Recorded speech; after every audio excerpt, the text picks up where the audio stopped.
Uhaw ka na ba sa pag-ibig?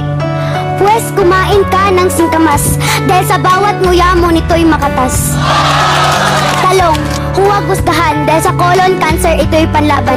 Hindi tulad mo na hindi lumaban, kaya iniwan na lang basta-basta na walang kaalam-alam. Talong? Okay. Sigarilyas, pampatibay ng buto. Di tulad ng relasyon niyong walang katibay-tibay, kaya nasira dahil walang umalalay. Wala akong kinalaman.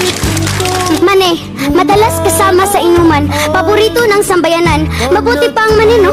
Madalas kasama, kayo, walang kadalas-dalas. Mane? Thank you. Next.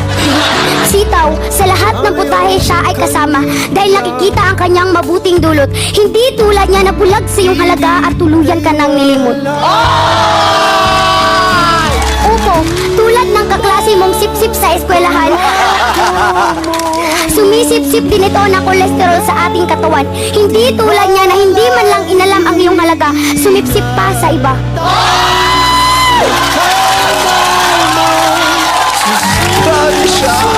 Kalabasa, ipakain mo sa taong iyong pinapangarap upang ang kanyang matay luminaw at makita ang iyong tunay na halaga. Bili ko ng 1 kilo. Mustasa, kung titignan mo'y parang lantutay, ngunit wag gustahan dahil dulot ito'y iron. Huwag mong igaya sa ex mo na hinusgahan mo na, iniwan mo pa. Ayoko na usapang ex. Doon tayo sa iron.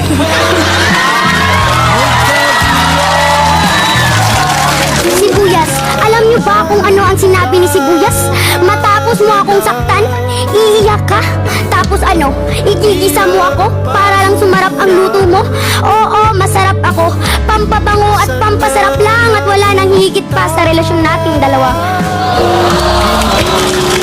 Bawang, mayaman sa protein. Sila ni Sibuyas ay always together. Pero bakit wala pa din forever? Tama na. Apple, sabi mo, si Crush kumain ng apple. Tapos sa iba na Paul, kumain ka na rin ng apple. Oo, ikaw na di makamove on habol ng habol.